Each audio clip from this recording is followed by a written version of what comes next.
안녕하세요. 저는 서울에 사는 30대 후반 여성입니다. 결혼한 지는 이제 5년 정도가 지났네요. 세월이 참 빠른 것 같아요. 남편과 만나서 연애를 했던 게 엊그제 같은데 말입니다.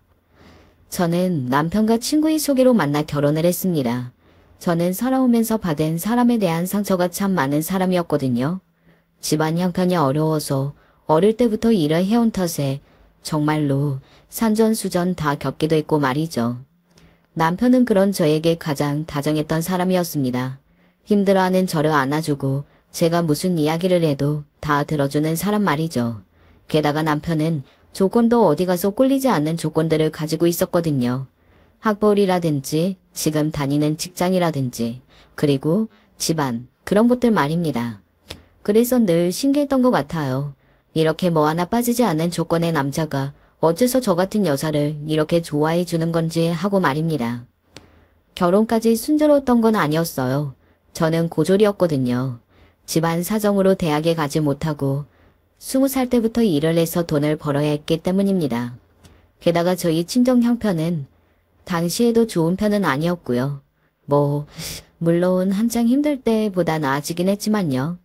당연히 시댁에서는 반대했습니다. 그리고 저는 그게 당연한 걸로 생각했기 때문에 딱히 시댁 어르신들이 믿거나 속상하지는 않았던 것 같아요. 집안 사정이 힘들어서 고등학교밖에 못 나오며 돈을 벌어야 했던 며느리. 게다가 아직도 그 집안 문제가 완벽하게 해결되지 않는 며느리를 누가 반기겠어요.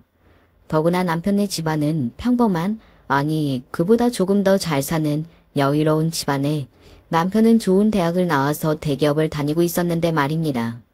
아마 저라도 제 가족이 이런 결혼을 한다고 하면 반갑지는 않았을 거거든요. 하지만 남편은 저와 꼭 결혼하고 싶다고 했어요. 좋아하고 좋은 사람과 결혼해야지. 조건만 맞춰서 하는 거면 너무 불행하지 않을까요? 평생을 같이 할 가족인데 그런 이유로 결정을 하는 건 아닌 것 같아요. 남편의 그 단호함에 시댁 어르신들은 어쩔 수 없이 허락했어요. 사실 시아버지는 처음부터 그다지 반대는 하지 않으셨고 시어머니도 반대하긴 했지만 흔히들 이야기하는 내 눈에 흙이 들어와도 안 된다. 그 정도로 반대를 한 건 아니었거든요. 그래서 제가 참 복이 많은가 보다 생각했습니다. 물론 가난한 집에서 태어나 고생만 하며 자랐지만 그래도 남편 복은 참 많구나.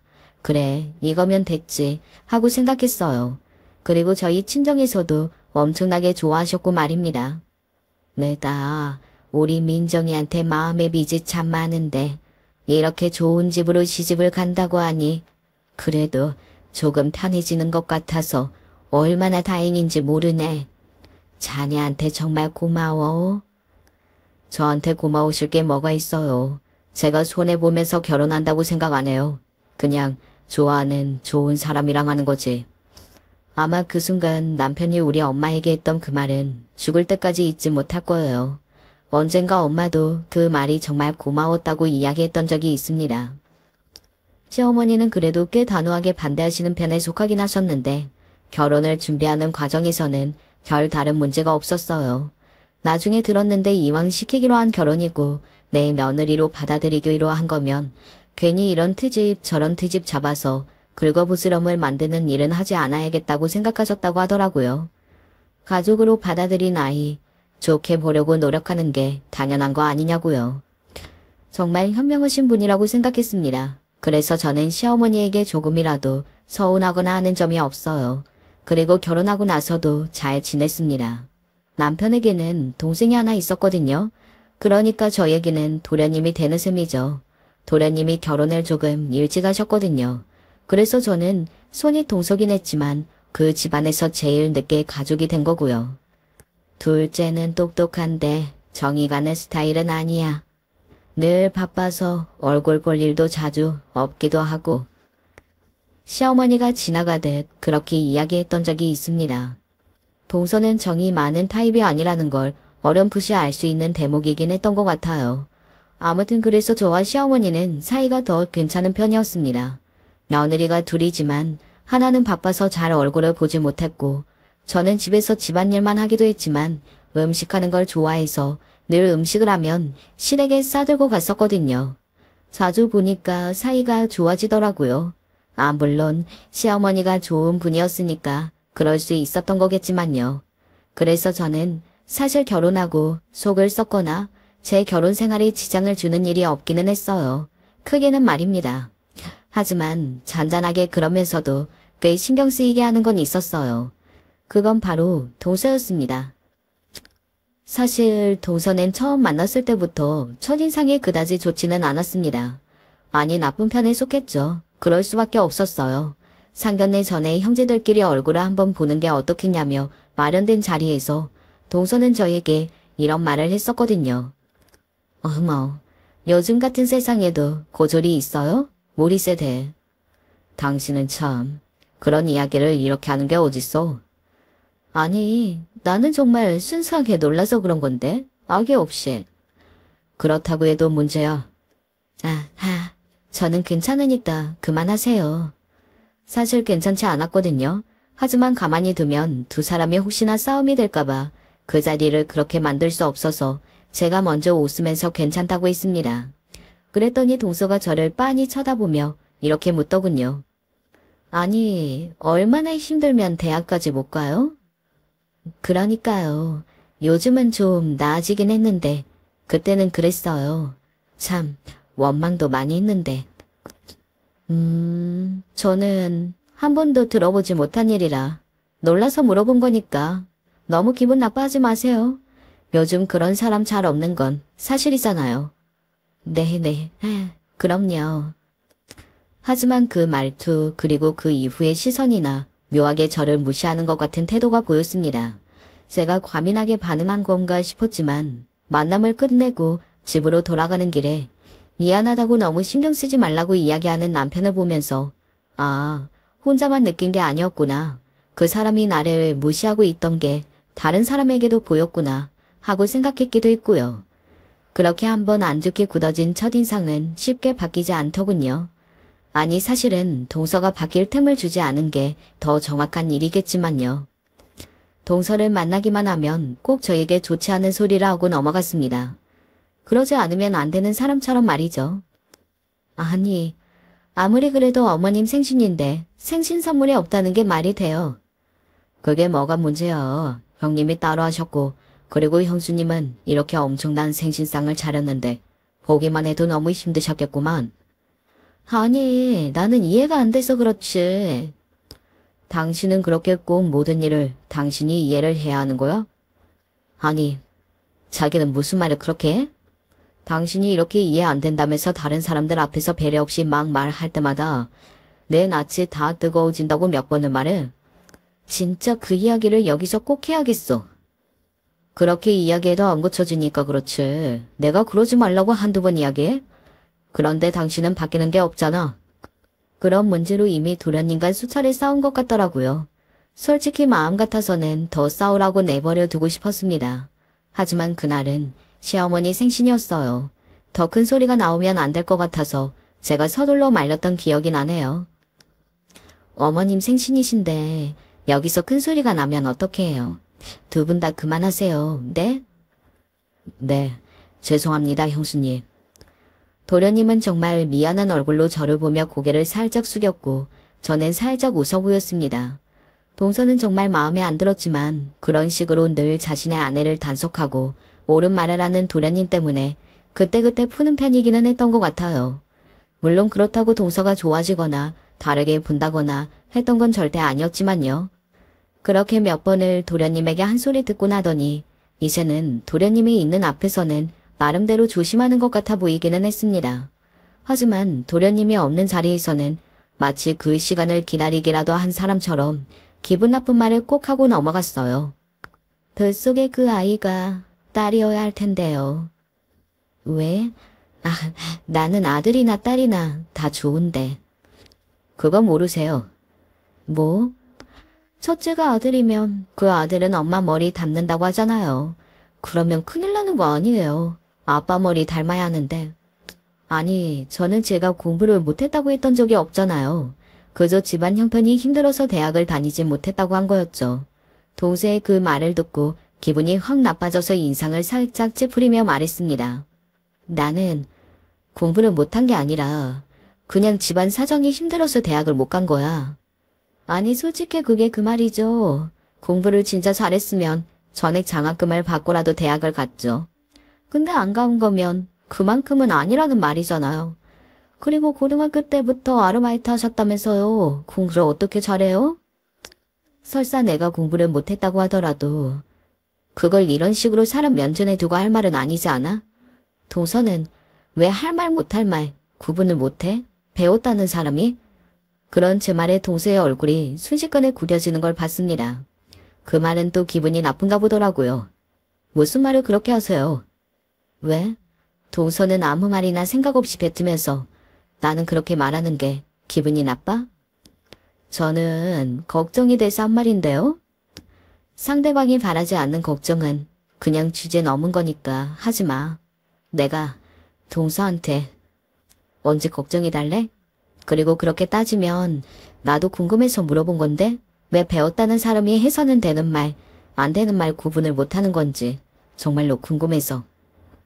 동서는 꽤 사는 집안에서 태어나 평생을 험한 일을 해본 적이 없이 자란 사람이었습니다. 공부를 잘했고 좋은 대학을 갔고 그리고 좋은 회사 일을 다니고 또 좋은 조건의 남자인 도련님을 만나서 결혼했고 마음고생 별로 하지 않고 살아가는 평생을 잘 포장된 도로만 걸어온 사람이었어요.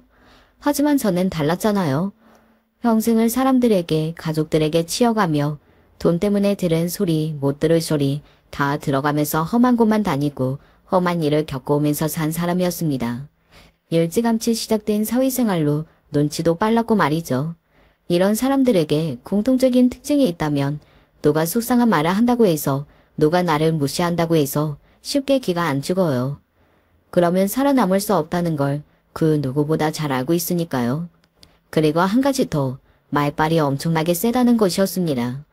어릴 때부터 사회생활을 하다 보면 정말 나쁜 어른들을 많이 만나게 되거든요.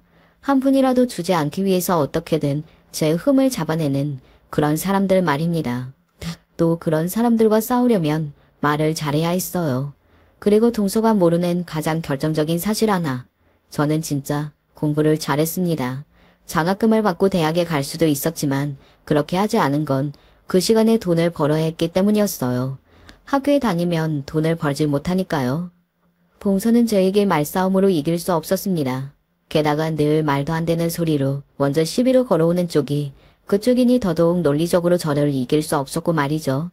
제가 처음으로 동서에게 동서가 기분 나쁠 만한 말을 줄줄 읊은 날, 동서는 제가 이런 말을 할 수 있는 사람이었나 싶어서 놀람과 동시에 굉장히 기분 나빠하는 것 같았어요. 추측하건대 자신보다 훨씬 못나고 또 발 아래에 있다고 생각했던 사람이 구구절절 맞는 말만 하면서 자기를 무시하는 것 같으니까 그게 굉장히 자존심이 상했나 보더라고요. 그 이후로 한동안은 저를 노려보고 제 말을 무시하기만 할 뿐 별다르게 먼저 말을 시비로 걸지는 않았던 것 같아요. 아마도 무슨 말을 했다가 저에게 또 반박을 당할까봐 그런 거겠죠. 그걸 굉장히 자존심 상해했으니까요. 하지만 무시하는 것도 상당히 기분이 나쁘기는 했습니다. 예를 들어 이런 거였어요.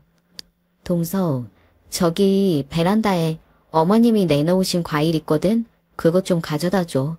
내가 지금 설거지 중이라 그래. 동서는 제 말에는 아무 대답 없이 본인이 하던 일을 계속하고 있더군요. 마치 제 말을 듣지 못한 사람처럼 말입니다.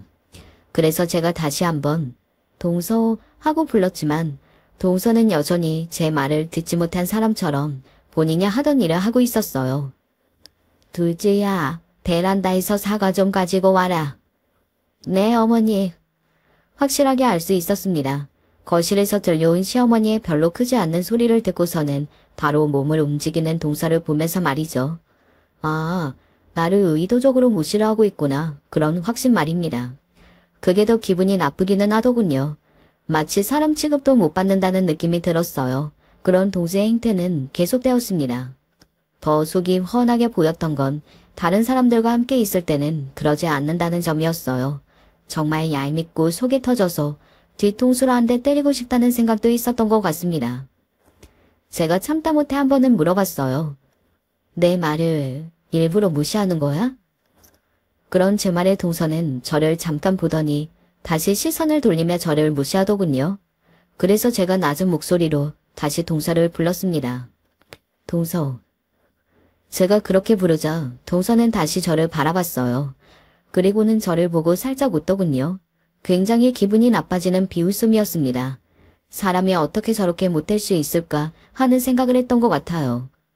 저는 곱게 자라서 못하거든요. 뭘? 싫은 사람이랑 대화 나누는 거요. 그 말에 제가 인상을 팍 썼습니다. 동서는 제가 굉장히 기분 나빠하는 것을 보고 오히려 기분이 좋아지는 듯 한쪽 입꼬리를 당겨 웃었어요. 그 모습이 어찌나 얄밉고 또 역겹던지 저도 모르게 욕이 나올 뻔했다니까요. 또 비위가 약해서 싫은 사람이랑은 얼굴도 보고 있기 힘들고요. 내가 대체 뭘 그렇게 잘못했길래 그러는 건데? 정말 궁금했습니다. 사람이 사람을 그만큼이나 미워하려면 납득이 되는 타당한 이유가 있어야 하는 거잖아요. 저는 동서에게 정말로 잘못한 게 없었거든요. 한때는 잘 지내보려고 먼저 연락을 하는 둥 노력도 했었고 말이죠. 저는 그냥 자기 주제도 모르는 사람들이 정말 싫어요. 사람은 다들 각자 어울리는 자리가 있고 그걸 아는 게 당연한 건데 내 주제가 뭐고 나한테 어울리는 자리가 어딘데? 동서는 그걸 몰라서 물어? 하는 얼굴로 저를 바라봤습니다. 동서의 입에서 무슨 말이 나올지는 대충 짐작이 되기는 했지만 그래도 듣고 싶었어요. 무슨 말을 하는지 말입니다. 그걸 정말로 몰라서 이러세요? 몰라서 그래. 형님 같은 사람이 어떻게 이런 집안에 시집으로 올 수 있었는지부터 의문이고요. 그리고 왔으면 자기가 못났다는 걸 알고 납작 엎드려서 눈치나 보고 있을 것이지. 나대는 건 더 보기 싫고요. 그래서 싫어요. 그렇게 말하는데 무슨 말을 할 수 있겠어요. 그렇게 원초적으로 못된 말을 사실 뭐라고 반박할 수는 없더라고요. 그래서 앞으로도 계속 이러겠다는 말이야? 네. 그러니까 그냥 형님이 포기하세요. 전에 싫은 사람이랑은 겸상도 못하는 스타일인데 그거 꾸역꾸역 참으면서 하고 있는 거니까. 설득의 의지를 잃었습니다. 개선될 여지도 없어 보였고 말이죠. 그래서 그냥 그러든가 말든가 저도 똑같이 신경을 쓰지 않는 쪽으로 해야겠다고 생각했어요. 물론 저도 사람인지라 엄청나게 상처를 받기는 했지만요. 물론 저희 두 사람의 이런 관계를 가족 모두가 알고 있기는 했습니다. 사실 저는 그래서 동서랑 잘 지내보고 싶었던 것도 있었거든요. 가족들이 모두가 다 저와 동서의 눈치를 보고 어떻게 잘 지내게 해보려고 노력하는 모습이 마음에 걸려서 말이죠. 제가 그 사람을 설득해보고 싶은데 쉽지가 않네요. 어느 날은 도련님이 저에게 그렇게 이야기하길래 그냥 이렇게 대답했습니다. 저는 괜찮으니까 신경 쓰지 않으셔도 돼요. 가족들이 저희 두 사람 신경 쓰는 것 같은 게 마음이 쓰여서 그렇지 저는 괜찮습니다. 집사람이 형수님 밥만 돼도 좋을 텐데요. 심울한 표정으로 그렇게 말하는 도련님을 보면서 처음으로 도련님이 안 됐다고 생각했던 것 같습니다. 그런 사람이랑 같이 사는 건 어쨌든 도련님이기는 하잖아요. 도련님에게는 동서가 그렇게까지 하지는 않은 것 같아 보이기는 했지만요. 시어머니는 내내 저희 두 사람을 지켜보다가 어느 순간 포기를 하신 것 같았어요. 나중에 들었는데 자기가 말을 해서는 들어먹을 애가 아니라서 그냥 입을 다무는 쪽을 선택하시는 것 같더라고요. 그리고 시어머니는 저에게 더더욱 잘해주려고 노력하셨습니다. 제가 동서에게 무시를 받는 이유를 대충 알고 계신 것 같았어요.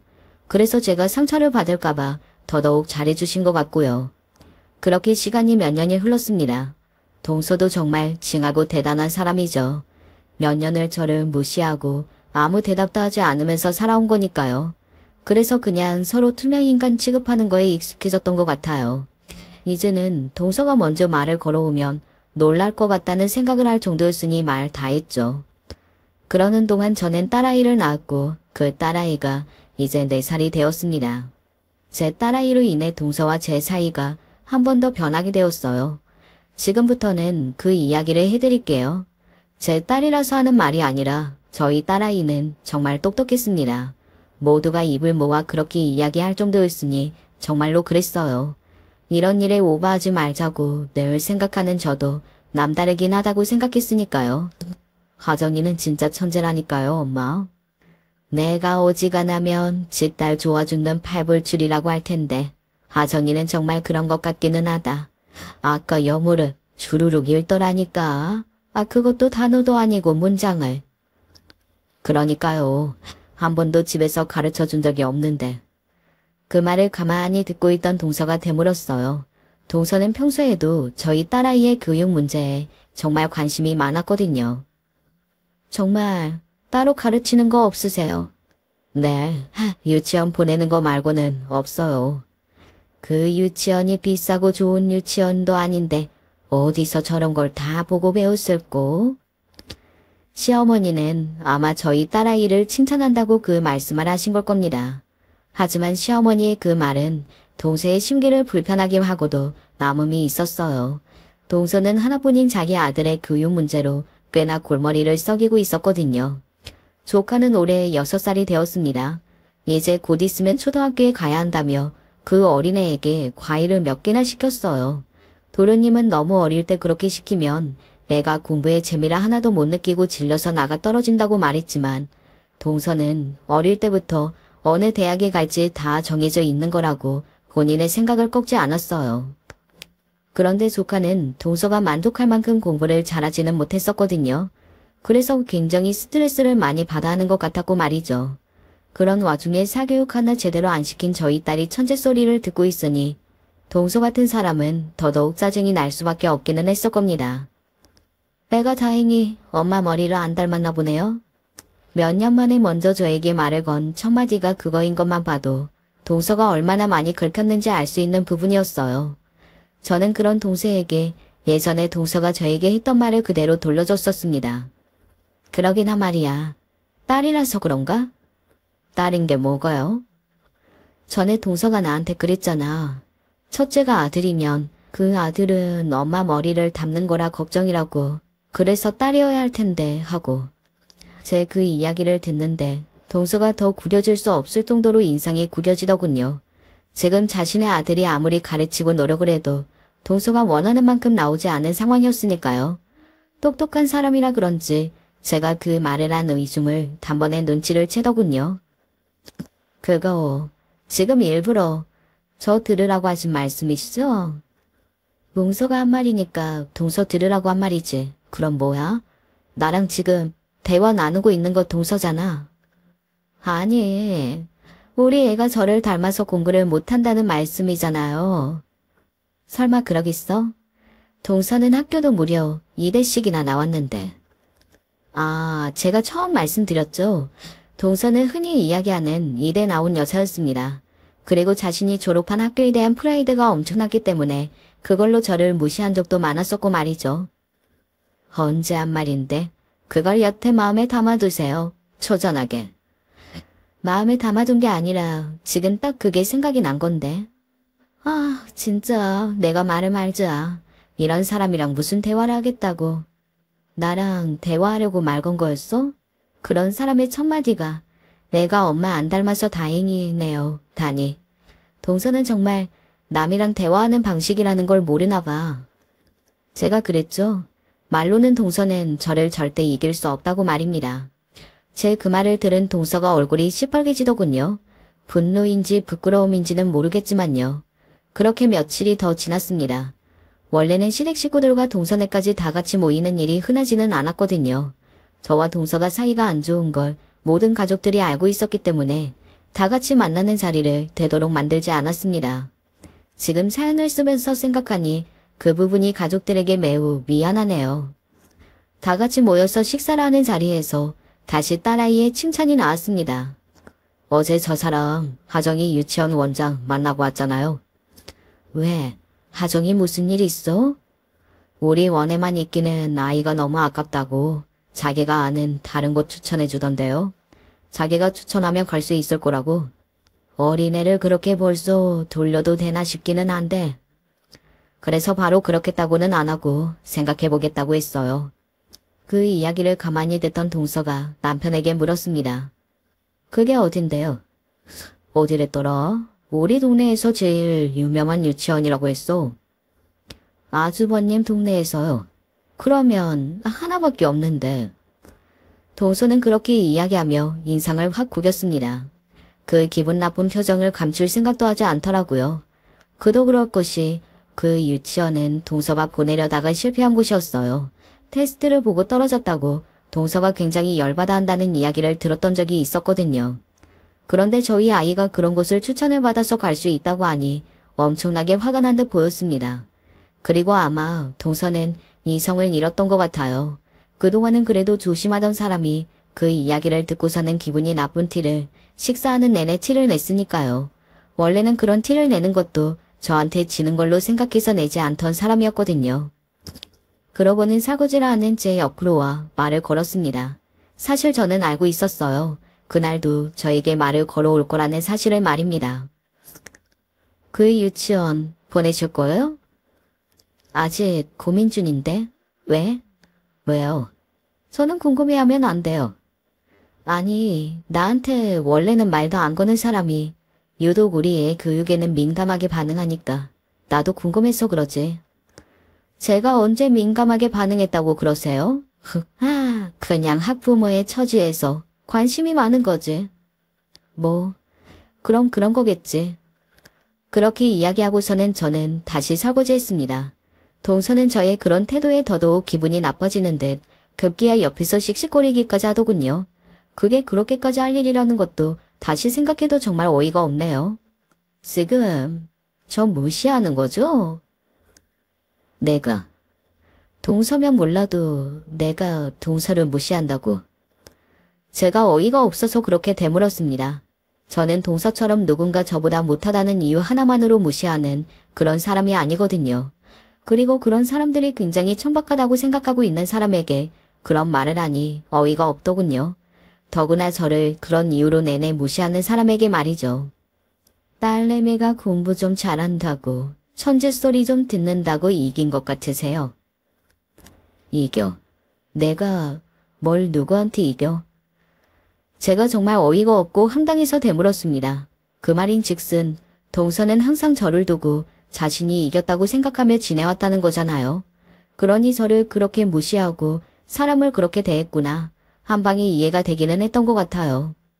저를 이겼다고 생각하는 거잖아요. 근데 그건 애들 문제고 형님은 저를 그렇게 생각하시면 안 되는 거 아시죠? 자기 주제를 알아야지. 네, 무슨 주제?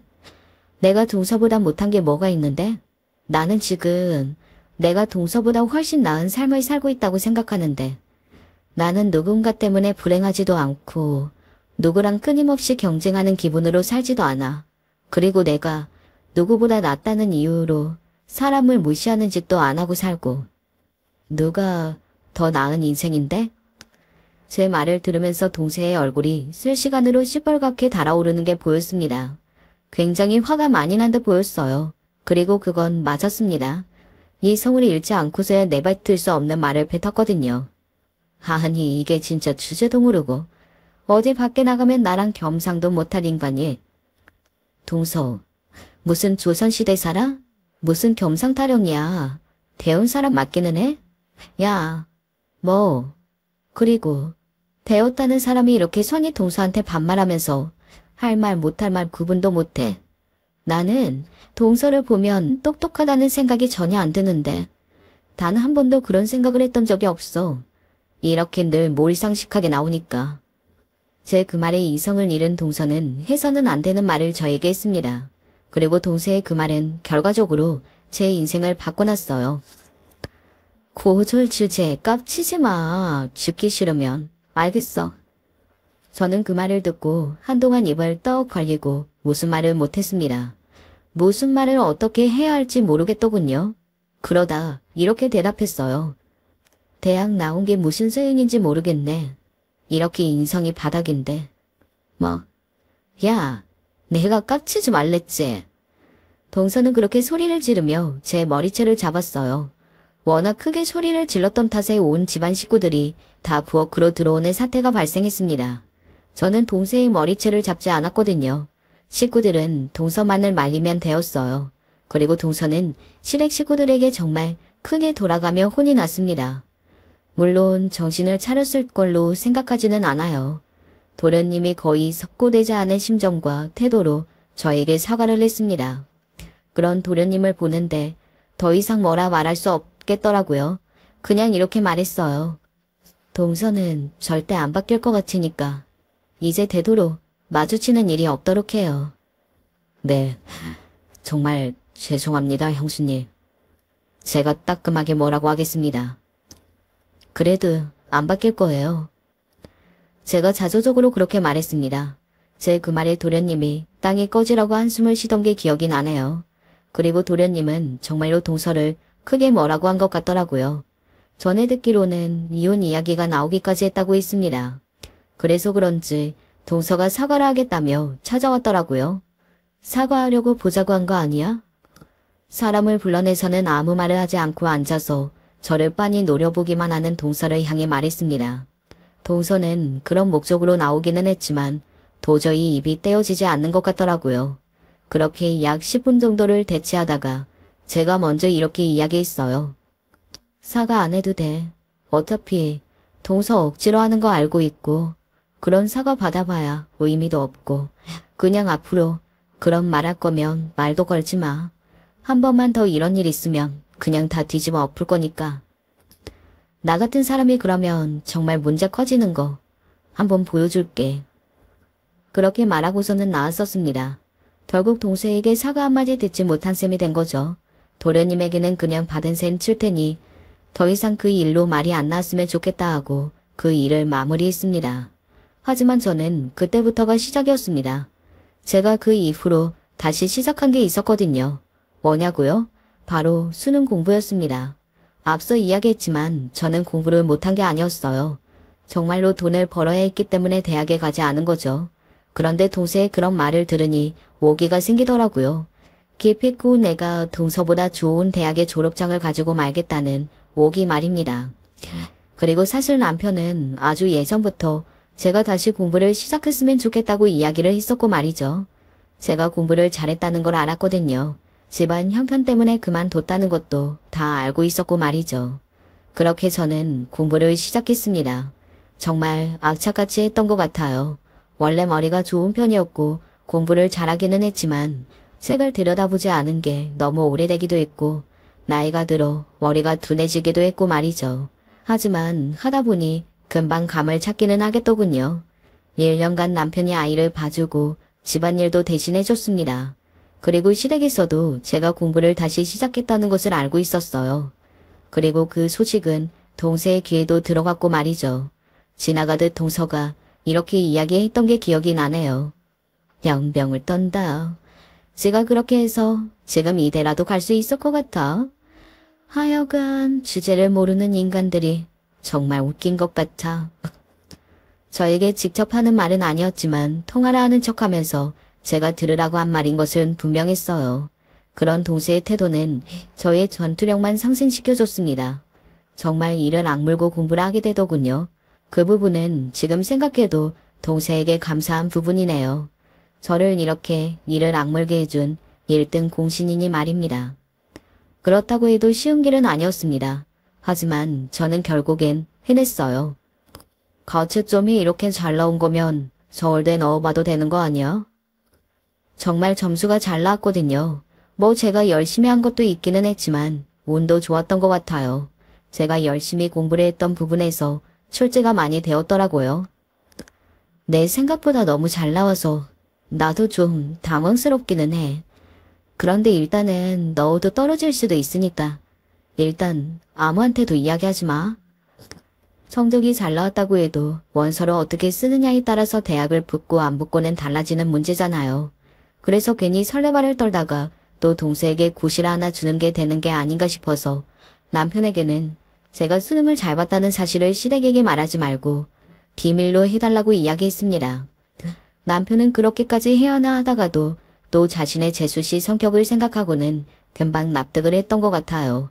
수능일이 지났는데 제가 가타부타 이야기가 없으니 시어머니가 궁금하긴 했나 보더라고요. 수능이 끝나고 가족들끼리 다 같이 식사를 하는 자리에서 시어머니가 저를 향해 물었습니다. 수능은 잘 봤니? 성적이 나와봐야 알겠지만 그래도 공부한 만큼은 나온 것 같아요. 그랬다면 다행이구나. 성적을 떠나서 후회가 없도록 보는 게 중요하지.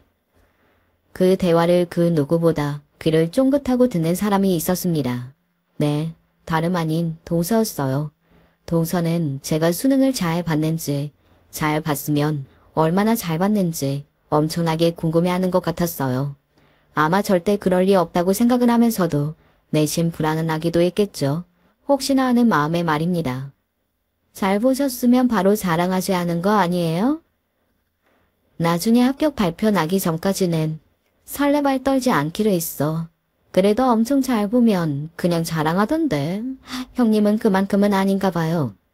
나중에 이야기 다 해줄게. 동서는 정말 신경이 많이 쓰이는 듯 저를 긁으면서도 굉장히 불안해하는 게 보였던 것 같아요. 저는 그런 동서가 너무 웃겼습니다. 저를 그 누구보다 무시를 하고 있으면서 그 누구보다 신경을 쓰고 있는 게 정말 웃기긴 하더라고요. 그리고 결과 발표일이 왔습니다. 저는 서울대를 썼어요.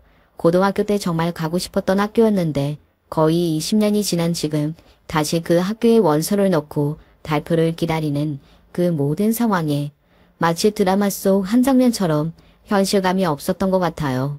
그리고 자기 붙었어. 합격이래. 뭐 정말? 진짜야. 제가 너무 떨려있어 대신 확인해준 남편이 저에게 합격했다고 소리를 지르며 안아줬던 그 순간은 제가 인생을 살아오면서 가장 짜릿했던 순간으로 기억이 될 것 같아요. 지금 사연을 쓰면서 그 순간을 떠올리기만 해도 그런 기분이 들 정도로 말입니다. 실에게는 말하지 말고 일단 식사 약속부터 잡자. 남편에게는 그렇게 이야기했습니다. 그날 다 이야기하면서 놀라게 해주고 싶었거든요. 시댁 식구들도 그리고 동서에게도 말이죠. 그렇게 마련된 식사 자리에는 동서는 굉장히 긴장한 듯 보였습니다. 정말 지금 생각해도 너무 웃기네요. 아니 왜 제가 중대 발표를 하는 건데 동서가 긴장하냐고요. 어떻게 그렇게나 제가 잘 되는 걸 싫어할 수가 있는 건지 아직 생각해도 너무 의문이에요. 사람이 그런 심정을 가지는 걸 저는 제 상식으로는 도무지 이해할 수 없었거든요. 그래, 결과 나왔다는 이야기는 들었다. 잘 봤니? 네, 네, 오늘 알려드리고 싶어서 이 사람한테 이야기하지 말라고 했어요. 그런 제 말에 동서가 옆에서 상당히 짜증나는 얼굴로 되게 유난이라고 중얼거리더군요. 네, 유난이 맞습니다. 저는 유난을 부리면서 그 일을 만반에 알리고 싶었어요. 제가 자랑을 하고 싶어서가 아니라 순전히 동서를 약올리기 위해서 말입니다. 이 순간을 생각하면서 더 이를 악물고 공부를 했었으니까요. 네, 저 서울대 붙었어요. 뭐라고? 아유, 세상에. 그게 정말이냐? 아이고, 이거 엄청난 일이다. 엄청난 일이야. 말도 안 돼. 모두가 놀라서 소리를 지르고 말을 했지만 그 뉘앙스가 참 달랐어요. 시어른들은 정말 축하하고 긍정적인 의미로 놀라서 그렇게 이야기하신 거였고 동서는 믿기지 않는, 아니 믿고 싶지 않은 그런 투로 말을 이었습니다. 거짓말 아니고요? 내가 이런 걸로 거짓말을 왜 해.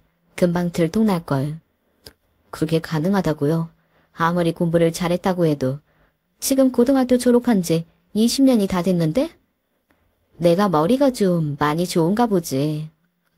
동서는 충격을 받은 듯 거기서 입을 다물었고 시어른들은 기분이 정말 좋으신지 웃으면서 대화를 이어갔습니다. 술도 한두 잔씩 마셨고 말이죠. 그런데 동서가 어딘가 심상치 않았어요. 원래는 술을 마시는 사람이 아니었는데 혼자 술을 마시더라고요. 저는 속으로 생각했습니다. 내가 서울대를 붙은 게 정말 어지간히 속상한가 보다 하고 말이죠. 그리고 정말 그 심보가 못됐다는 생각도 했던 것 같아요. 진짜라고요? 그게 거짓말이 아니라?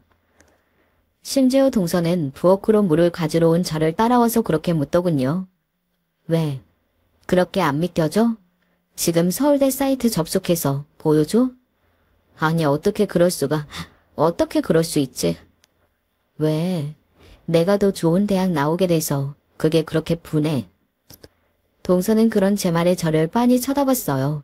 정말 분해 보이는 것 같더라고요. 그 표정을 보는데 그동안 동서에게 당했던 말들과 들었던 일들에 대해 쌓였던 묵은 체중이 싹 내려가는 기분이 들었습니다. 저는 그 순간을 위해 공부를 한 게 맞다는 생각이 들었고 말이죠. 전에 동서가 했던 말 있지. 그거 내가 그대로 되돌려줄게. 제가 했던 말이요. 고작 이대 나온 주제에 깝치지 마. 죽기 싫으면. 알겠어? 동서의 얼굴이 붉게 달아올랐습니다. 아마 수치심과 분노 두 가지 감정이 다 섞인 거였을 거예요.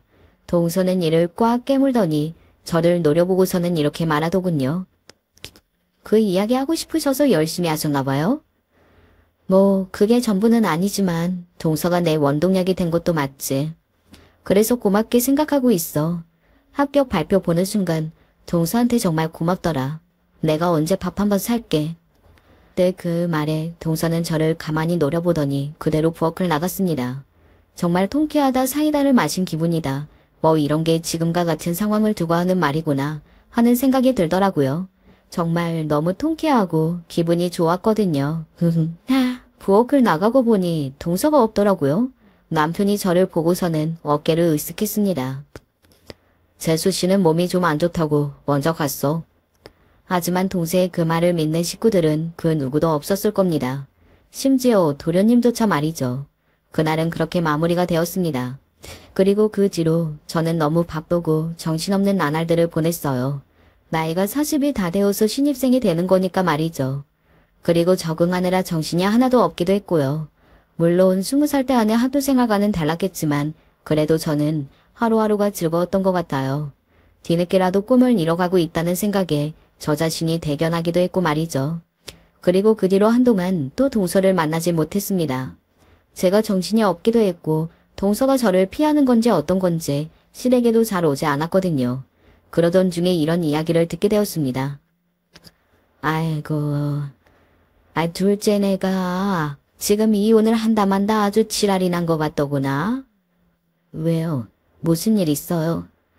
그러고 간 뒤로 둘째가 눈에 불을 켜고 애를 더 잡나 보더구나. 공부하라고. 지금 이래서 나중에 어떡할 거냐고.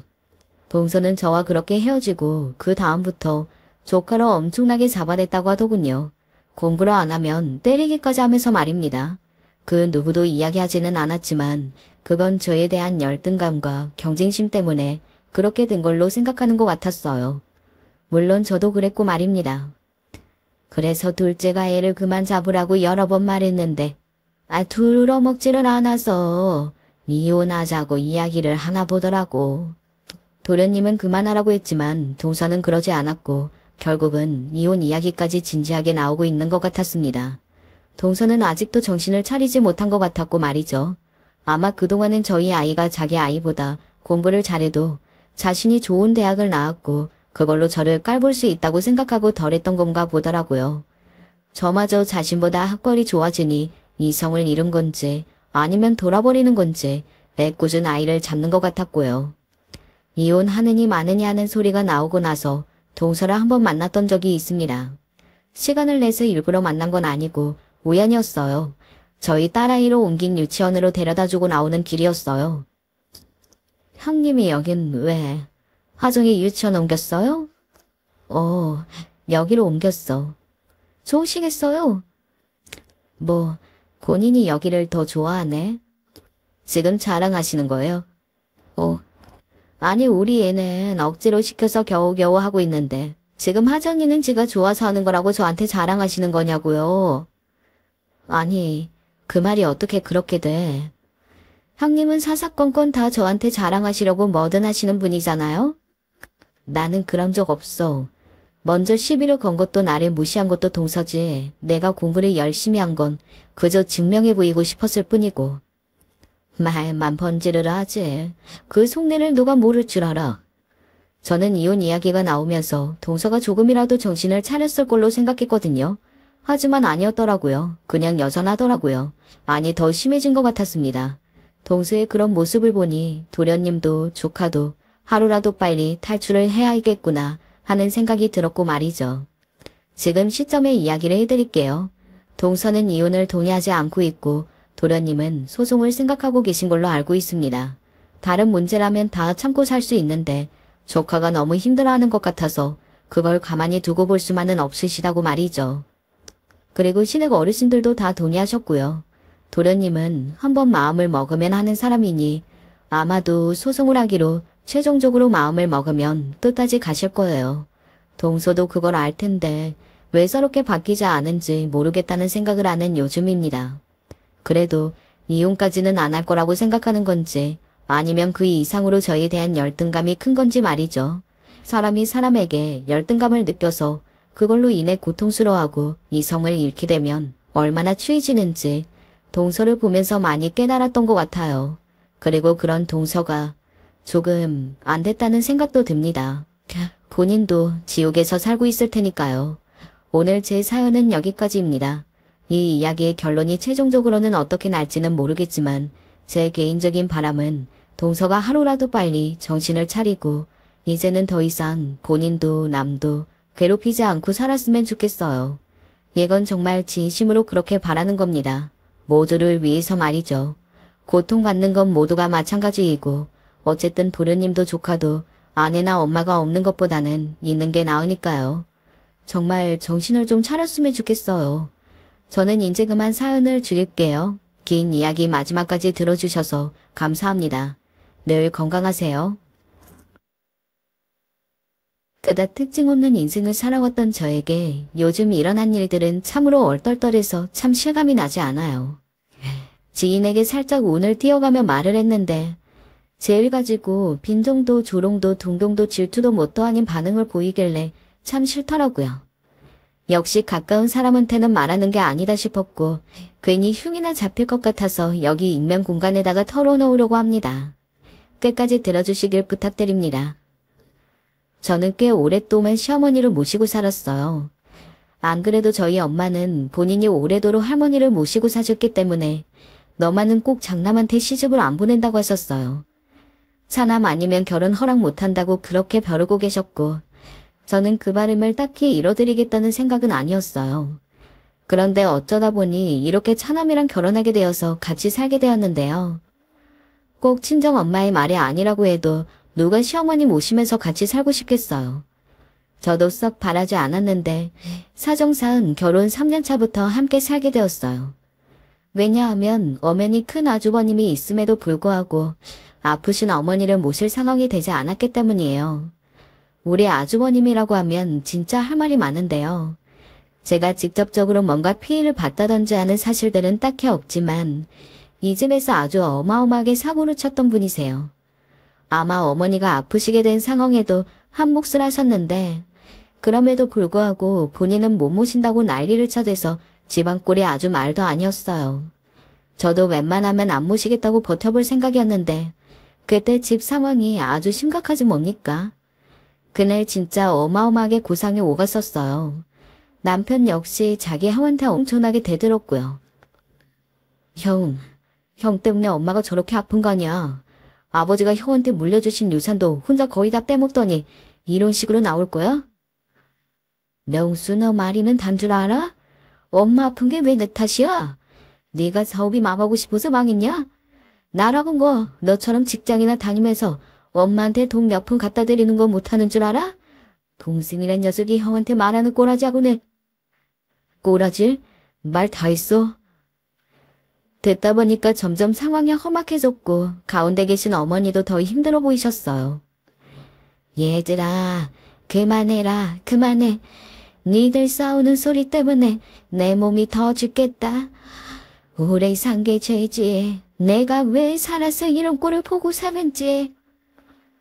게다가 일단 이 상황에서 큰 아주버님이나 형님이 어머니를 모실 수 있는 상황은 아니었습니다. 왜냐하면 저 대화 그대로 아버님이 남기신 유산도 중간에 아주버님이 거의 다 채가듯이 하셔서 본인 사업에 다 써버리셨는데요. 거기다 사업이 잘 되었으면 모르겠는데 쫄딱 말 그대로 쫄딱 망하게 되었거든요. 근데 아무리 그래도 그렇지 형님도 몸 성치 않으신 어머님께 굳이 대놓고 그리 말할 필요는 없었는데 말이에요. 형님이 대번에 턱 그러시더라고요. 어머니 정말 죄송하지만 저 이 사람이랑 그만 살 거예요. 애들은 제가 키우겠습니다. 그리 아세요. 저는 이 집에서 나가겠습니다. 안 그래도 남편이 남긴 유산을 큰아들이 거의 탕진해서 써버린 데다가 그걸 고스란히 날렸다는 것에 어머니는 보통 예민하신 게 아니었어요. 그런데 큰며느리인 형님이 더 이상 당신 아들과 못 살겠다고 이혼하겠다고 말을 해버리니 정말 힘들어 보이시더군요. 아무 말 못하시다 한숨을 푹 쉬는데 정말 금방이라도 쓰러질 것처럼 보였어요. 저희 남편과 아주버님은 동시에 형님께 화를 냈고요. 아니 당신, 형수님, 그걸 이 자리에서 꼭. 어머니는 그 길로 픽 미끄러지듯 소파에 누워버리셨어요. 도저히 맨정신에 이 상황을 듣고 볼 수 없으셨던 모양입니다. 결국 모든 모양새가 이렇게 가고 있다 보니 집까지 저당 잡혀서 비워주게 생기신 어머니는 어디 가실 데도 없었고요. 그렇게 해서 결국 울며 겨자 먹기로 우리 부부가 어머니를 모셔오게 되었던 것이었어요. 저희 아주버님은 정말 한심한 게 남자 나이가 50이 넘어서 이혼까지 당했으면 좀 정신 차리고 잘 살 생각을 해야 되는 거 아닌가요? 본인이 부모님 유산까지 빼먹었으면 말이에요. 그런데도 불구하고 뭐 깨닫는 것도 없는지 아픈 자기 엄마네 집, 그것도 동생이 모시고 살고 있는 그 집으로 찾아와서 매번 돈 달라고 징징대는 것이었어요. 솔직히 저게 자기 엄마한테 할 말인지 정말 내 자식도 저렇게 자랄까 무섭고 꼴도 보기 싫더군요. 엄마, 나 결국 이혼했어. 나 어떻게 살아? 나 어떻게? 아이고, 못 살아. 너를 진짜 어쩌면 좋냐? 어머니는 안 그래도 기력이 없어서 뭘 제대로 드시지도 못하는데 그 길로 완전히 알아놓으셨어요. 양심이 있다면 본인 엄마가 저렇게까지 아픈데 이제 좀 착착 오던지 정상적인 생각이라면 한동안은 발길을 끊는 게 맞지 않나요? 그런데도 불구하고 며칠을 멀다 하고 자꾸 찾아오면서 듣고도 믿을 수 없는 소리를 계속 해대는 것이었어요. 솔직히 내가 형님이라도 저런 남자랑은 100번 이혼하고 싶다는 생각이 들더라고요. 엄마, 혹시 아버지 그딴 말고 또 뭐 없어? 나 진짜 이번에 이룬 돈 찾아야 돼. 그러려면 이번엔 미천이 좀 있어야 되거든. 엄마가 어떻게 해주면 안 돼? 엄마는 엄마 아들 불쌍하지도 않아? 이렇게 자식들까지 마누라한테 다 뺏기고 돈도 잃고 말이야. 나 갈 데도 없어서 여기저기 떠돌고 있어. 엄마, 좀 일어나봐, 응? 정말 이 성환이 얼마나 한심하던지. 그런데도 눈치는 있어가지고 본인 동생이 없는 시간에만 이렇게 꼭 나타나더군요. 그러면서 맨날 잘 곳이 없다고 어머니한테 몇만 원씩 뜯어가기 일쑤였고요. 너무 속 터지지만 어머니는 막상 저한테 너무 잘해주시고 미안해하시는 분이니 어떡하겠어요. 그래도 당신 아들인데 제가 제 감동대로 푸대접해서 돌려보내면 그건 그것대로 얼마나 속상하시겠습니까. 하지만 저도 사람인지라 이 상태로 더 참을 수는 없었기에 그날 저녁에 퇴근한 남편에게 말했어요. 당신 말이야, 아주버님 낮에 자꾸 저렇게 왔다 갔다 하는 거 알면서 그냥 있을 거야. 하지만 그날은 남편도 피곤했는지 꽤 짜증스럽게 대꾸하는데 그게 왜 이렇게 꼴보기 싫었는지 모릅니다. 알아, 아는데 지금 당장 나보고 어떻게 하라는 거야? 안 그래도 형 생각만 하면 머리가 터질 것 같다고. 엄마도 저렇게 아프시고. 이쯤 되니까 저도 서운함이 엄청나게 밀려오더라고요. 아니, 당신 마음도 알겠는데 정작 그 뒤치다거리는 누가 하고 있는지 몰라. 당신이 그걸 소소하면서 나한테 참아보라고 하면 나도 그럭저럭 불쌍히 여기겠어. 근데 그게 아니잖아. 나 혼자 어머니고 아주버님이고 애들까지 뒤치다거리하고 있는데 이게 쉬워 보여. 그랬더니 남편은 뭐가 잘났다고 말꼬투리를 잡아가지고 저에게 더 성질을 내는 게 아니겠어요? 불쌍히 여긴다고? 당신 지금 말 다 했어? 당신 눈에는 지금 우리 집 돌아가는 꼴이 어디 구경이라도 났나 보네? 불쌍하다고? 결국 여기서 말문이 막혀버리고 정말 어이없게도 저는 본전도 못 차리게 되었지 뭐예요. 화는 너무 나서 못 견디겠는데 도저히 이게 분출은 안 되고 또 내일 아침 해가 뜨면 남편 출근하고 가족들 다 학교며 보내놓고 어머니와 나만 남아있는 집에 아주버님이 어슬렁어슬렁 오겠지 하니 피가 거꾸로 섰더라고요.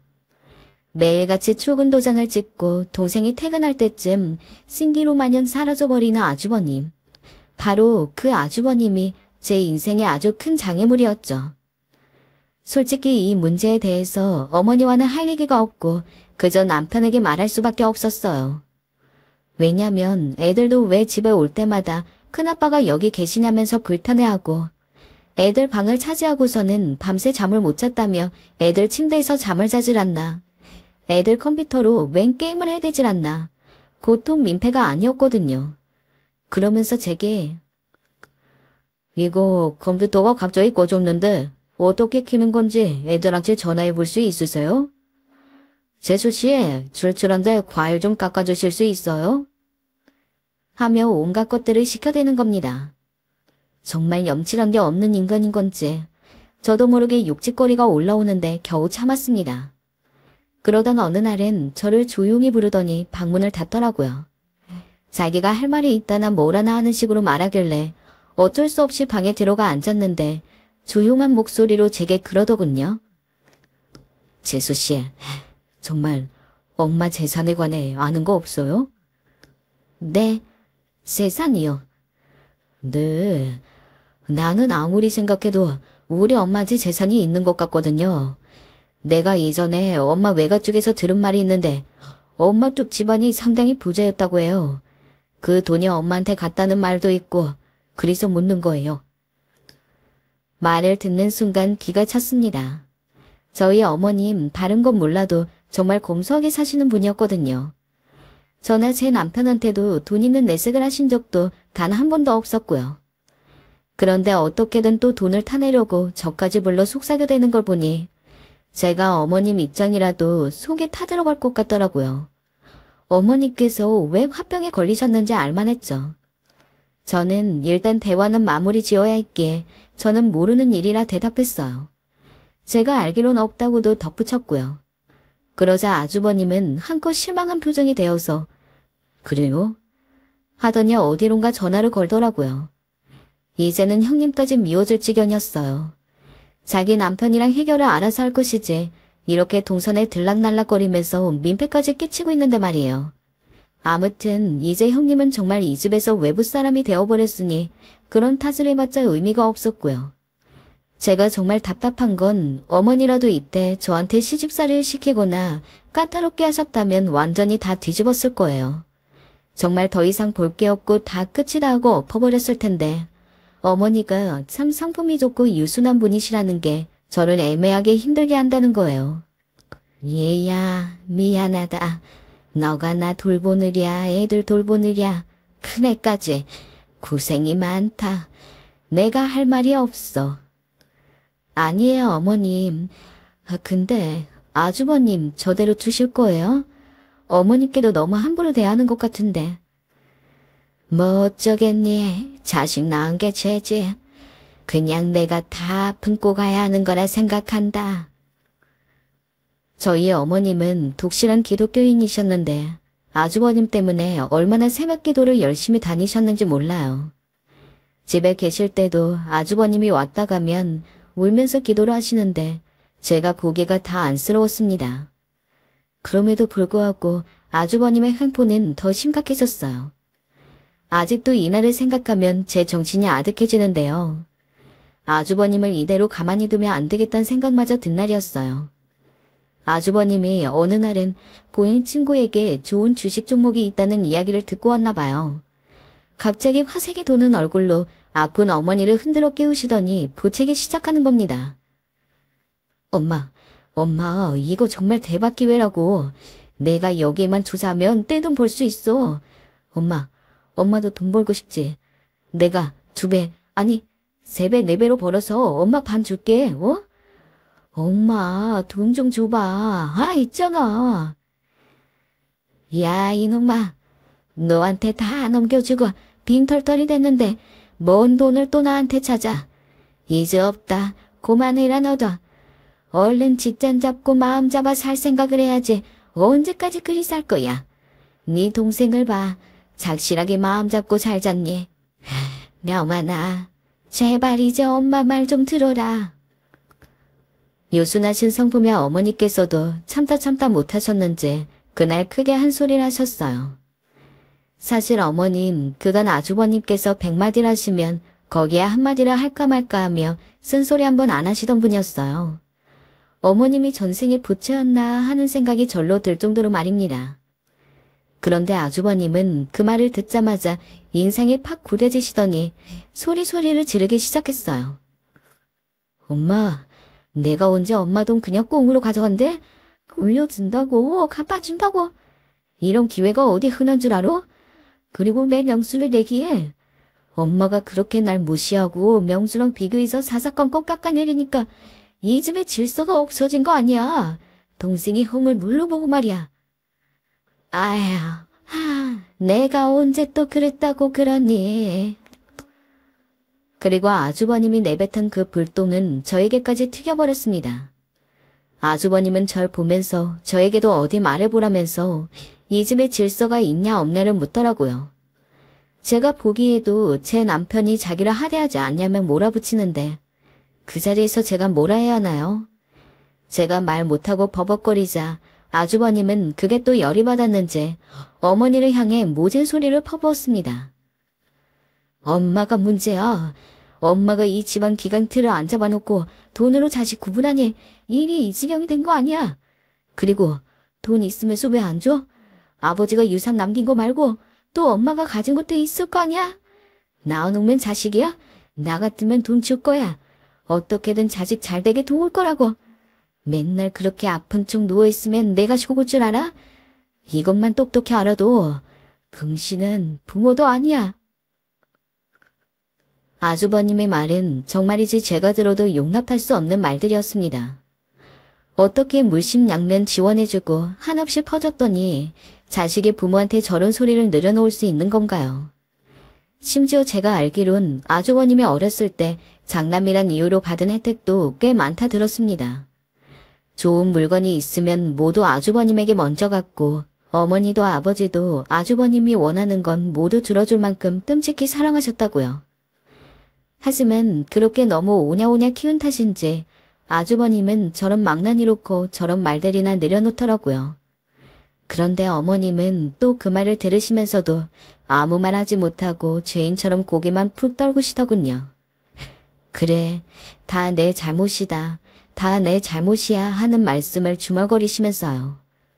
그리고 그때 저도 왜 제가 그런 행동을 했는지 모르겠어요.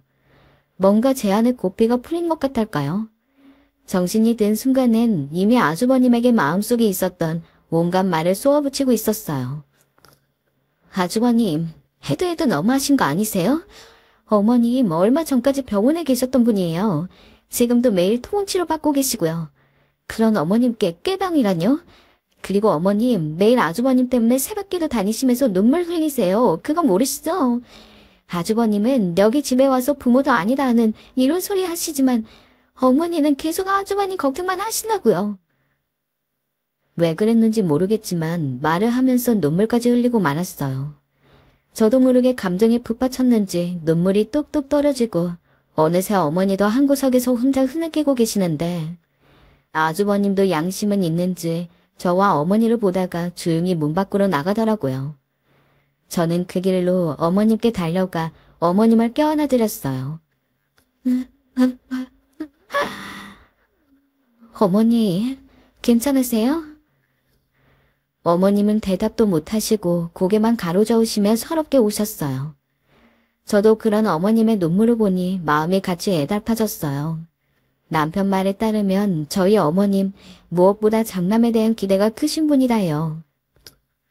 우리 명환이는 크게 될 애야. 대포가 벌써 남다르잖아. 우리 명환이가 집안을 일으킬 거야. 그러니 동생이 명수, 네가 형을 잘 따라줘야 한다. 알았지? 어렸을 적 남편에게도 이리 말씀하실 정도로 말이죠. 어머님은 아프신 와중에도 저한테 패기쳐서 미안하다며 원래 그 부지런하신 성품답게 얼마나 쓸어담고 죽고 치워대시는지 몇 번은 제가 차리긴 했었는데 그 외에 낮 시간에 먹는 식사는 본인이 다 차리시더라고요. 아프신 와중에도 일어나셔서 그렇게 부지런하게 왔다 갔다 하시면서 손주들 먹을 간식까지 튀겨놓으시고 밑반찬도 뚝딱 만들어주시니 할 말이 없었어요. 어머님, 이런 거 안 하셔도 된다니까요. 몸 아프시니 좀 쉬세요. 아니야, 이거 하는 게 뭐 힘들다고. 얼른 애들 먹여라. 학원 갈 시간 되지 않았니? 사실 어머니가 음식을 굉장히 잘하시는 편이라서 사실 아이들도 할머니가 만들어주시는 간식이나 주전부리를 무척 좋아했어요.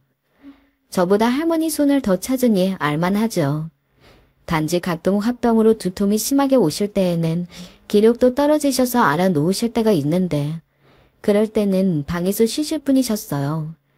그것조차도 내 집 같지 않아서 안 되겠다며 계속 일어나서 주변에 일할 만한 거리를 찾는 분이니 어머니가 아프신 게 아니라면 누가 누구를 모시고 사는지 좀 헷갈릴 정도로 그렇게 우리 가족을 잘 챙기셨어요. 저희 친정엄마도 이런 말 들으니 노인네가 안쓰럽다며 이런저런 우한 겪고 힘들겠다고 과일이나 이것저것 영양제들 잔뜩 사서 보내시기도 했었고요. 그런데 이런 상황에 있다 보니 저도 남편에게 화가 나더군요. 사실 남편이 아주버님을 못 오게 하든지 어떻게 하든지 중재를 해야 하는데 그조차 하지 않으려 하니 저도 참다 폭발해버렸어요.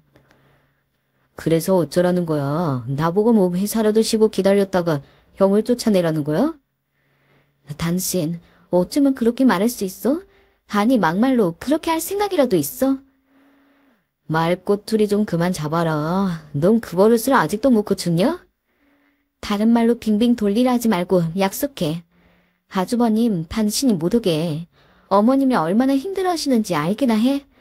어머님이 이러다 정말 돌아가시기라도 할 것 같다고. 남편은 제가 어머님 얘기를 꺼내며 힘들어한다 하자 그제야 생각이 좀 들었는지 한숨을 쉬더니 알겠다고 하더라고요. 자기가 형한테 전화해보겠다고 그러면서 일단은 대화가 잘 풀리는 듯 싶었어요. 하지만 남편은 말뿐이었어요. 분명 저에게 그러겠다 약속해놓고 뒤로는 아무런 조치 없이 그냥 방관하고만 있더라고요.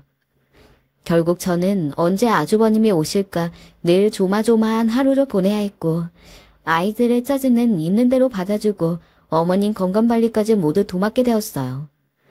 하루가 어떻게 흘러가는지 오늘이 며칠인지도 모른 채로 그렇게 눈코 뜰 새 없이 정신없이 지냈어요. 허나 그러는 동안 제 몸이 점점 상해 가고 있는지는 몰랐어요. 어느 날부터인가 아침에 일어날 때 몸이 찌뿌둥하고 아프기 시작하더군요.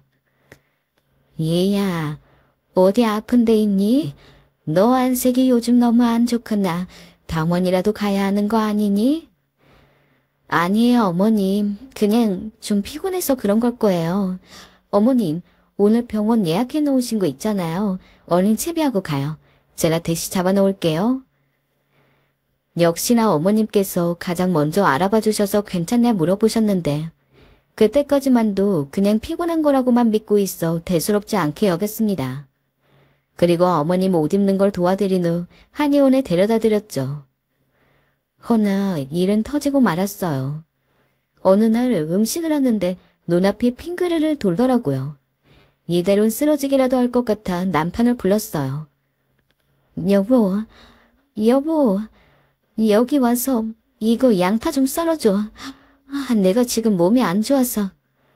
아, 알았어. 여보, 와달라니까. 아, 알았다니까. 나 지금 TV 보잖아. 좀 이따 하면 되지. 지금 해야 한다고. 지금. 그리고 다음은 기억나지 않아요. 눈을 뜨니 응급실이었고 어머님과 제 아이들이 절 보며 울고 있었죠. 엄마 괜찮아? 엄마 쓰러졌어. 네가 나 때문에 고생이 많았나 보다. 아이고, 이 불쌍한 거. 알고 보니 제가 요리도구를 잡은 채로 쓰러진 거였고 거실에 있던 식구들은 부엌에서 큰 소리가 나자 뛰어들어와 저를 병원으로 옮긴 것이었어요. 제 몸 상태가 정상이 아니라는 건 느끼고 있었지만 그렇다고 쓰러질 정도였을 줄이야. 저도 얼떨떨해 팔에 꽃을 린 것만은 멀뚱멀뚱 바라보고 있었어요. 근데 그때 의사가 다가와 의심되는 정황이 있으니 몇 가지 검사를 더 하자고 하더라고요. 그래서 내키지 않지만 비싼 검사까지 받고 나서 다시 집으로 돌아가게 되었습니다. 어머니는 제가 병원까지 갔다 온 상황이 되자 더더욱 제게 미안해하셨어요. 작은 것도 저를 안 시키고 빨래부터 시작해서 요리까지 본인이 손수 다 하려 하셨어요. 아이들도 엄마 하며 저를 챙겨주었고요. 허나 그 와중에 남편만은 예외였어요. 남편도 처음엔 자기 때문에 제가 쓰러졌다 생각했는지 빼꼼 미안한 기색을 보이더니 그의 뒤부턴 별로 신경도 안 쓰더라고요. 보다 못한 어머님이 명수야, 수미네미한테 가서 좀 다정하게 대해줘라 라고 말하셨지만 남편은 네 하고 그때뿐인 대답만 할 뿐이었습니다. 사람이 아플 때는 별게 다 서러워진다 하잖아요. 가뜩이나 몸도 안 좋고 아주버님 때문에 신경이 날카로워져 있는데 내 편이라 믿었던 남편이 저 지경이니 온갖 정이 떨어지더라고요. 어머님께는 죄송하지만 이런 시간들이 계속되는 동안 제 입장은 조금 더 알아주지 않는 남편에게 새삼 너무 질리고 지쳐버렸어요. 그런데다가 남편은 저한테 자기 식구 일들까지 다 맡겨놓고 왁왁거리면서 짜증까지 냈어요. 아니, 밥맛이 왜 이래? 이렇게 질면 어떻게 먹으라는 거야? 명수야, 그냥 먹어라. 밥맛이 어때서 그러니? 좋기만 하구나. 아니 엄마, 편들지 마시고요.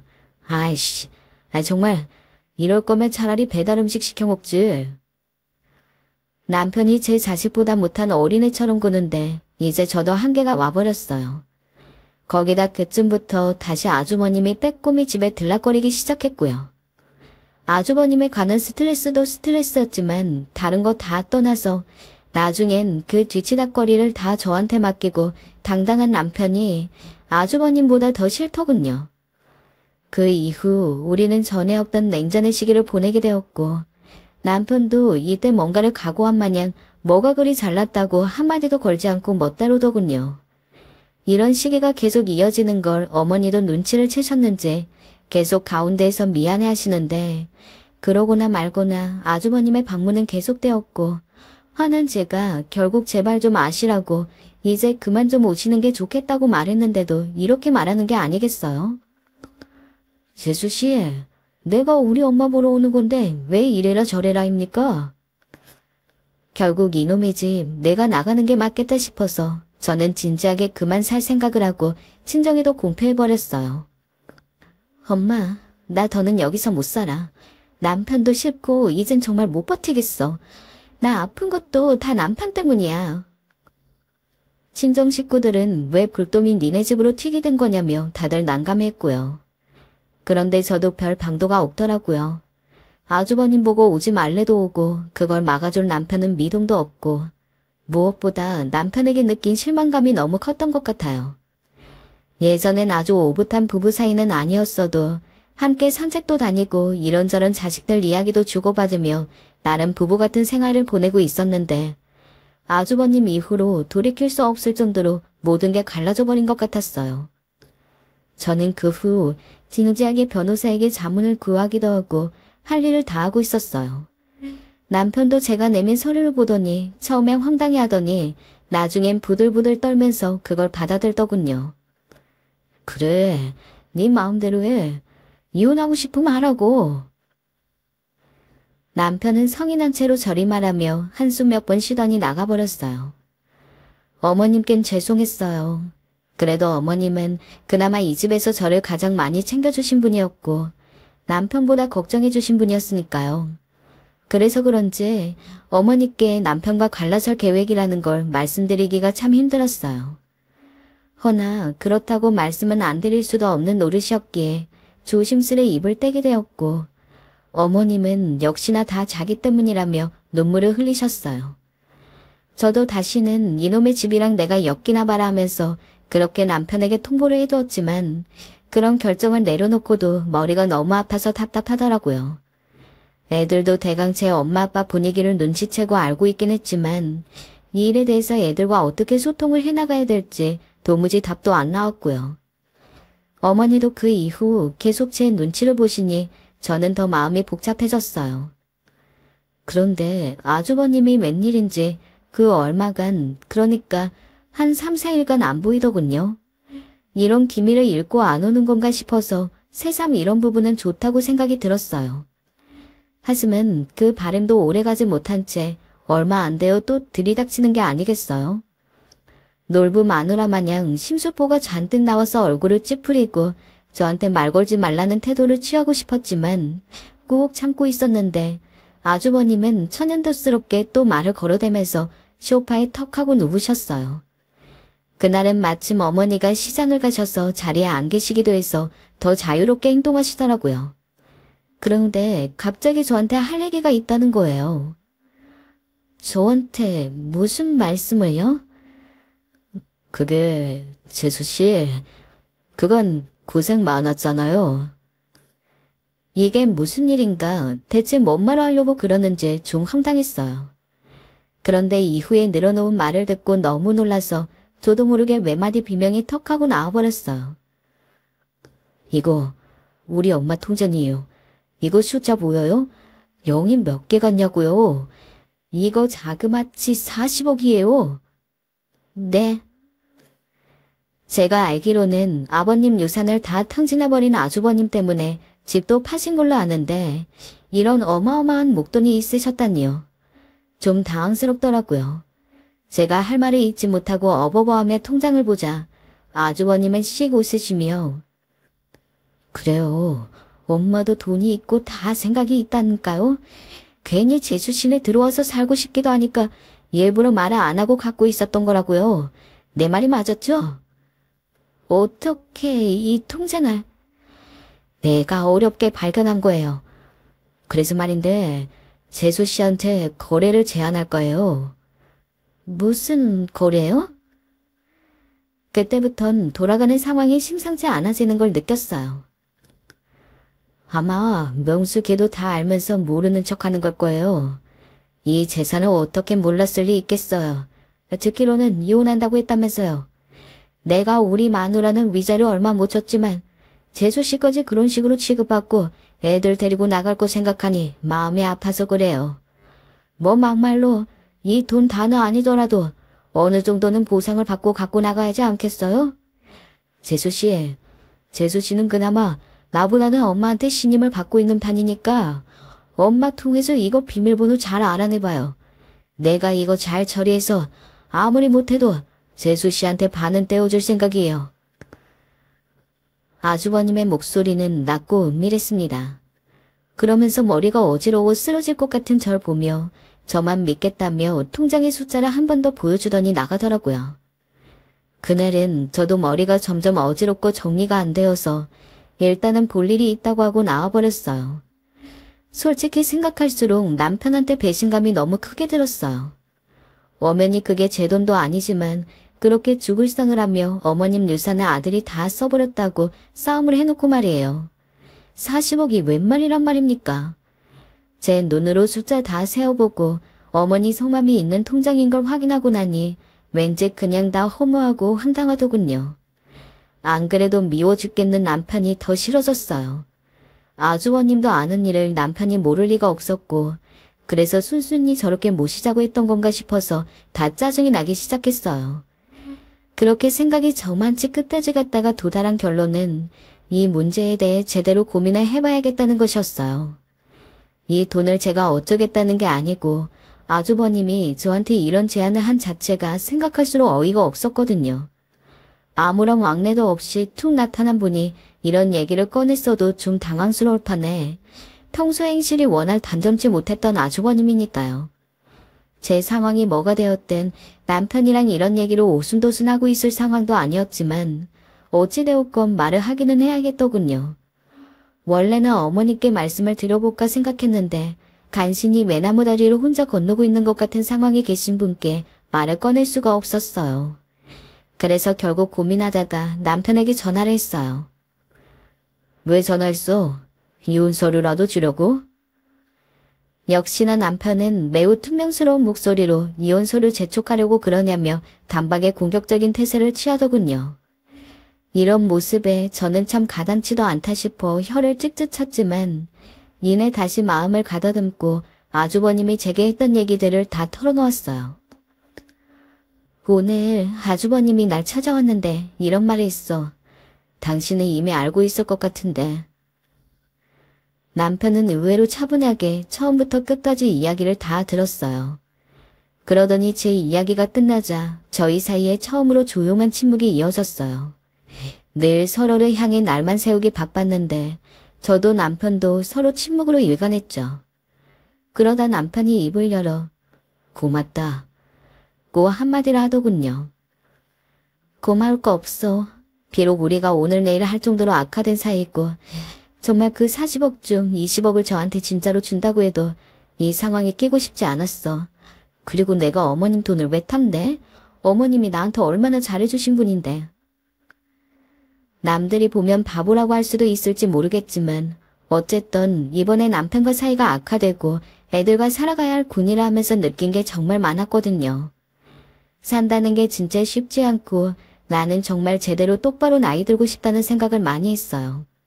아주버님네 가정이 깨지는 걸 보면서 저 역시 남편과 불화에 이르면서 이혼을 할 때 협의니 뭐니 유책사유이니 이런 것들을 상담하다 보니 더 강하게 마음을 먹게 되었던 거고요. 거기다 제게 잘해주신 어머니를 저버리고 싶지도 않았고요. 아무튼 저는 그런 마음으로 남편에게 아주버님 이야기를 다 털어놓게 되었는데 그 말이 이후 만들어낸 여파는 어마어마했어요. 남편도 어머니한테 그런 재산이 있는지는 정말 몰랐다고 하고 하더라고요. 그러더니 그 길로 자기 험을 찾아가서 제법 큰 사단을 냈어요. 제가 걱정한 건 딱 한 가지였는데 혹시 아주버님이 저에게 찾아와서 따지기라도 하면 어쩌나는 것이었어요.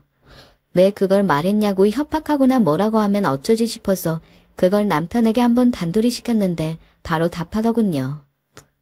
아, 여보, 그건 신경 쓰지 마. 아니 그냥 내가 다 잘못했어. 내가 면목이 없어. 미안해. 그리고 남편이 제게 사과를 하더라고요. 내가 모자랐어. 그냥 당시에 정말 형이 너무나도 꼴보기 싫어서 당신한테 미안한 마음을 갖고 있으면서도 내 상황이 너무 짜증스럽고 우울증이 와서 그렇게 우리 가족한테 화풀이를 했던 것 같아. 그 바람에 나 때문에 당신이 화병까지 안고 정말 면목이 없어. 미안해 여보. 정말 내가 많이 미웠을 텐데 돈도 욕심이 났을 텐데 이걸 다 솔직하게 말해줘서 고마워. 남편은 제 손을 잡으며 눈물까지 그렁거리며 사과를 했어요. 그리고 이혼을 철회해 줄 수는 없겠냐고 묻더군요. 그쯤 되니 저도 남편의 진심 어린 사과를 받아서 그런지 미운 마음이 조금은 녹았어요. 더군다나 저는 몰랐지만 남편은 당시 직장에서 승진 문제로 스트레스도 많았다고 하더라고요. 제가 뭐 좀 도와달라 하면 일이 바빠서 피곤하다고 말하곤 했는데 그게 핑계가 아니고 진짜였더라고요. 남편과 오해를 풀게 되니 저도 남편을 용서해줄까 하는 마음이 샘솟기 시작했어요. 여보, 정말 미안해. 당신이 원하는 게 뭐든지 간에 다 들어줄게. 근데 정말 나 이대로 우리 가족이 헤어지는 거 싫어. 한 번만 용서해주면 안 될까? 알겠어. 일단 보려할게. 어머님께 말씀부터 드리자. 이후 남편과 저는 어머니에게 이 사실을 저와 함께 같이 말씀을 드렸고 제가 염려했던 대로 어머니는 이틀 정도 자리에 누워 못 일어나셨어요. 나중에 겨우 정신을 차리고 일어나시긴 했는데 그래도 모든 상황이 기막히셨는지 급기야 제 앞에서 눈물을 보이시더군요.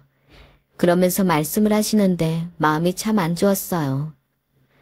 내가 니네한테 이걸 말하지 않는 이유는 나한테 돈이 있다는 걸 명환이가 알면 이 꼴이 날까봐 한동안 아무한테도 말 안 하고 숨기고 있으려고 그랬던 거였다. 근데 그놈이 그걸 또 알아냈다니.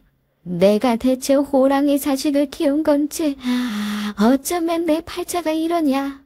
아들 하나 때문에 집을 그렇게 말아먹고 어떻게든 돈 냄새를 맡고 이렇게 등골을 빼먹으려고 하니 말이다. 아휴. 그런데 이후에 하시는 말씀은 정말 냉수를 뒤집어 쓴 듯 전혀 생각지도 못한 말이라서 그대로 굳어버리게 되었어요. 애미야, 너라고 그런 상황에 돈 생각이 안 나지는 않았을 건데 명수랑 사이 안 좋은 건 내가 다 알고 있었는데 너무나 고맙구나. 이번에 명환이 일도 네가 이렇게 처리를 해주고 정말 내가 한 이 얼굴을 어찌 보면 좋을지. 아니에요, 어머님. 그런 말씀 마세요. 어머님 돈이시잖아요. 당연한 행동이었어요. 아니다. 내가 너에게 무슨 보답이라도 하고 싶구나. 그러시면서 갑자기 어머니께서 저에게 뭘 적어서 주시는데 바로 통장 비밀번호였어요. 아주버님이 어머니랑 말 잘하면서 구슬려 보라며 통장도 같이 주셨던 걸 제가 어머니께 드렸거든요. 근데 그 통장과 함께 비밀번호까지 따로 써서 주시는 것이었어요. 어머니, 이걸 왜 다시 주시는 거예요? 이후 제 손을 맞잡으며 하시는 어머니 말씀을 듣고 앞이 허해지더라고요. 이거 애미, 네가 갖고 있어라. 나는 이제 필요 없어. 돈은 있어도 없어도 죽을 맛이구나. 정말 나보다는 젊은 이들에겐 정말로 필요했었을 때가 있을 테니 좋은 대로 쓰거라. 남편과 저는 둘 다 좀 당황스러웠고 그 돈을 덜컥 받을 수는 없겠더라고요. 솔직히 이번에야말로 좀 욕심이 나긴 했지만 사람이 그럴 수는 없는 거 아닌가요? 차라리 아주버님의 유혹을 거부하는 게 더 쉬웠다면 쉬웠지 이건 정말 어렵겠더라고요. 겨우 속으로 많은 갈등을 내려놓고 어머니께 한사코 거절하면서 밀어내게 되었어요. 몇 번을 오신가신하면서 그렇게 실랑이를 벌이고 나니 결국 어머니는 제 마음을 아셨는지 알겠다고 접으시더군요. 근데 이후에 저를 따로 부르시더니 다시 말씀을 꺼내셨어요. 이날은 정말 가슴이 벅차서 제대로 대답도 못한 것 같아요. 애미야, 명환이는 모르고 명수만 알고 있는 원룸 건물이 있다. 내 명의로 되어 있는 건데 그거 이동을 네 이름으로 해주마. 이렇게라도 해주지 않으면 내가 마음이 편치 않아서 계속 초조해하면서 살아야 될 것 같다. 나중에 명환이란 또 얽히지 않도록 유류분 소송이니 뭐니 해서 변호사랑 상담도 해두었으니까 이 부분은 걱정하지 않아도 될 거다. 이때는 제가 이렇다 저렇다 말을 안 해서 그런지 어머니께서 즉각 일을 처리하시더라고요. 남편도 나중에 듣더니 그냥 아무 말 않고 받으라고 하고 어머니는 본인 가시고 난 뒤에 통장 속 금액도 편히 받으라고 하시더라고요. 꿈을 꾸고 있는 것 같은데 그게 아니라서 더 어안이 벙벙한 하루들을 보내고 있습니다. 정말 이렇게 받아도 되는 걸지. 당연한 행동을 한 것뿐인데 그로 인한 보답이 너무 커서 제 마음도 덩달아 복잡해집니다. 허나 그래도 이것 또한 어머님 마음이라면 일단 돈에 대한 생각은 한쪽으로 접어두면서 어머님을 모시는데 더 신경 쓰며 사는 게 맞을 것 같습니다. 살다 보니 이런 날도 오네요. 지금까지 사연 들어주셔서 감사하고 어머니 오래오래 건강히 살아주세요.